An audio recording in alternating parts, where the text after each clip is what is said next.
नमस्कार. शेवगाव नगर परिषदेच्या सरकारी इमारतीचे स्थलांतर हे शेवगावच्या शहरी भागामध्ये झालेले आहे. याबाबत मी सर्व नागरिक, नगरसेवक, नगराध्यक्ष आणि सर्व मान्यवरांचे स्वागत करत आहे आणि अभिनंदन करत आहे. ज्या पद्धतीने सरकारी कामकाज आता शहरी भागामध्ये आलेलं आहे, नागरिकांची गैरसोय ही टाळली जाणार आहे. त्याच पद्धतीने या कामकाजामध्ये अजूनपणे ट्रान्सपरन्सी यावी, अजून चोख काम व्हावं अशी अपेक्षा धरते.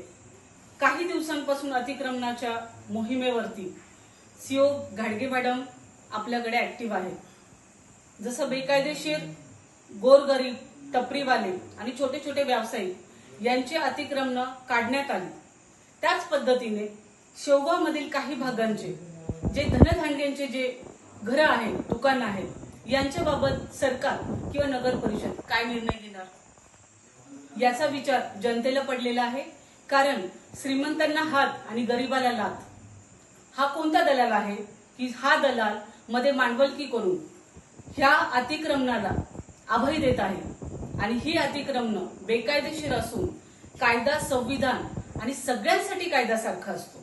या समान कायद्याअंतर्गत जर बेकायदेशीर गोष्टींना जर कोणी एखादा दलाल जर पाठिंबा देत असेल तर 100% अशा दलालांवरती कायद्याने आणि नागरिकांनी लक्ष द्यावं. आणि याची जाण सर्व शहराला झालेली आहे की हा नक्की दलाल कोण आहे आणि हा दलाल मध्ये मांडवलकी करून श्रीमंतांचे बेकायदेशीर अतिक्रमण वाचवत आहे. हा प्रश्न नगर परिषदेला बेकायदेशीर अतिक्रमण कधी उठवणार.